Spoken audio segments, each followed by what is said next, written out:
नमस्कार दोस्तों, चलिए आइए आज एक नया प्रश्न हम लेकर के आपके सामने आए हैं और ये वृत्त का है, सर्कल का।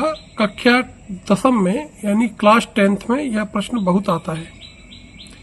अब चूंकि एमसीक्यू का जमाना है तो कैसे इस प्रकार के क्वेश्चन को 10 सेकंड में हल किया जाए, ऐसी हम इसका तरीका ढूंढने वाले हैं। चलिए, प्रश्न क्या आएगा? समान त्रिज्या के 3 वृत्त। त्रिज्या आपको कोई भी दी गई होगी, यदि नहीं दी है तो वहां पर आप त्रिज्या आर मान लेंगे। ठीक है, दी है तो अच्छी बात है। 2 सेंटीमीटर त्रिज्या के 3 वृत्त, 4 सेंटीमीटर त्रिज्या के 3 वृत्त, 5 सेंटीमीटर त्रिज्या, ऐसे करके प्रश्न भी देगा तो वो त्रिज्या समान होनी चाहिए। 3 वृत्त एक दूसरे को बाह्य स्पर्श करें इस प्रकार से। ये समान त्रिज्या के मैंने 3 वृत्त खींचे हैं और ये एक दूसरे को बाह्य स्पर्श कर रहे हैं, तो उनके बीच का जो खाली स्थान है, ये जो रेड वाला स्थान है, इस स्थान का क्षेत्रफल क्या होगा? इसका क्षेत्रफल क्या होगा? तो चलिए हमको क्या करना है, पहले इनकी त्रिज्या बना लेंगे। तो देखिए, ये मैंने यहाँ पर एक दूसरा चित्र बनाया है, पहले से ही ऑलरेडी बना के रखा है। तो ये इनके सेंटर हो गए, हमारे centre of the circles ABC। त्रिज्या हमने R ले ली, यहाँ पर R की जगह पर कोई भी वैल्यू हो तो कोई फर्क नहीं पड़ता।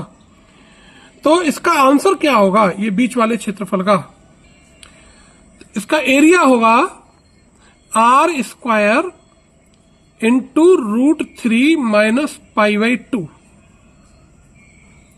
बस ये आपको याद करके रखना, R² into √3 minus π/2, it is the answer. अब आप कहेंगे कि सर ये आंसर आया कैसे? तो चलिए भैया, यह भी बता दें आपको कि आंसर आया कैसे। देखो, हमने क्या करे, पहले ये जो तीनों केंद्र है, तीनों केंद्र मिला दिए। अब ये जो रेडियस है, यहां से यहां तक आ रहेगी, यहां से यहां तक आ रहेगी, तो पूरी टोटल कितनी आ गई? 2R रहेगी ना। ऐसे ये 2R रहेगी, ऐसे ये 2R रहेगी। तो यानी ये और जी मिलाने पे का बनेगा? तीनों केंद्र नहीं, एक त्रिभुज बनेगा ऐसो। और जब त्रिभुज की तीनों भुजा बराबर की होए तो फिर वो त्रिभुज का आ जाए भैया, समबाहु त्रिभुज है जाए कि ना है जाए। यानी बातें क्या करें अंग्रेजी में, इक्विलेटरल ट्रायंगल। ठीक है, और एरिया ऑफ इक्विलेटरल ट्रायंगल का होवे भैया √3/4 इंटू साइड स्क्वायर। यही तो है भाई, चलो जी। और जो इक्विलेटरल ट्रायंगल की साइड कितनी है? 2R, भुजा में धर दो। √3/4 इंटू 2R का स्क्वायर, 2R का स्क्वायर आएगा जी 4R², 4 से 4 कटेगा तो जाको एरिया आएगा हमारा √3/R², √3R² आएगा, √3R²। इतनी सी बात पकड़ में आएगी। अब चलो एक बात और, इक्विलेटरल ट्रायंगल को प्रत्येक एंगल कितने डिग्री को है भाई जी? 60-60 डिग्री को।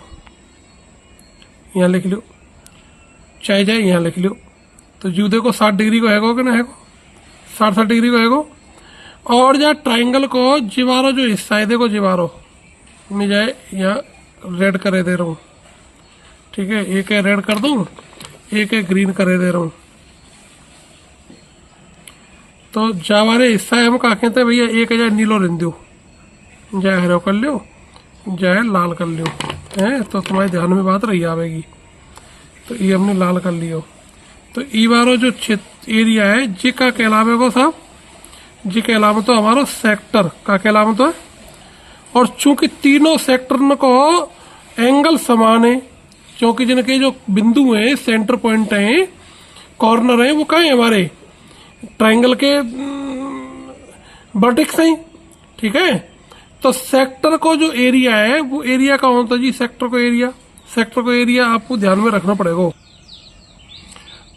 तो एरिया ऑफ सेक्टर है जी, सर्कल को एरिया लिख लो पहले तो आप, एरिया ऑफ सर्कल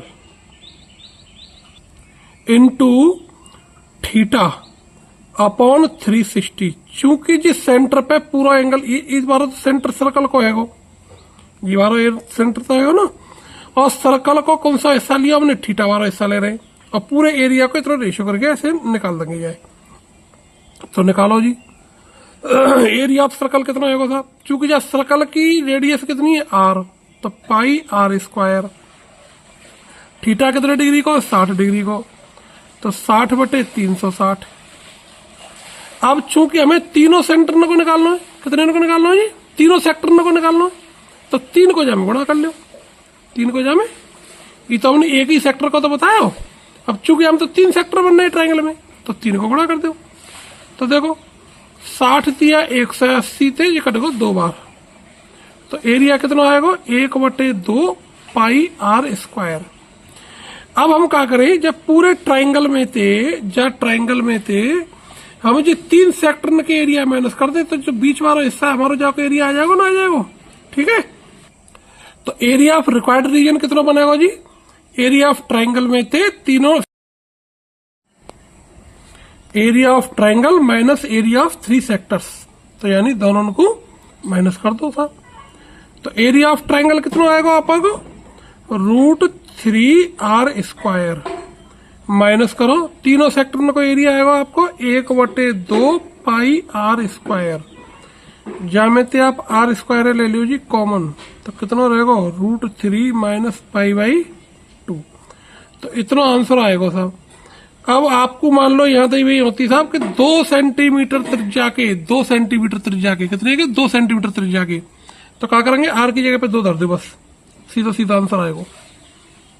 ठीक है जी, तो यह प्रकार से आप जाके ये बस से आपको ध्यान रखना पड़ेगा, R square into √3 minus pi is the area of the space, ये जो ब्लैंक स्पेस वाला एरिया इसका। धन्यवाद, आशा करता हूँ आपको हमारी वीडियो पसंद आएगी। पसंद आती है तो हमारे चैनल को लाइक करें, सब्सक्राइब करें, अपने फ्रेंड्स के साथ शेयर करें। सबको राधे राधे, दीपावली की हार्दिक शुभकामनाएं।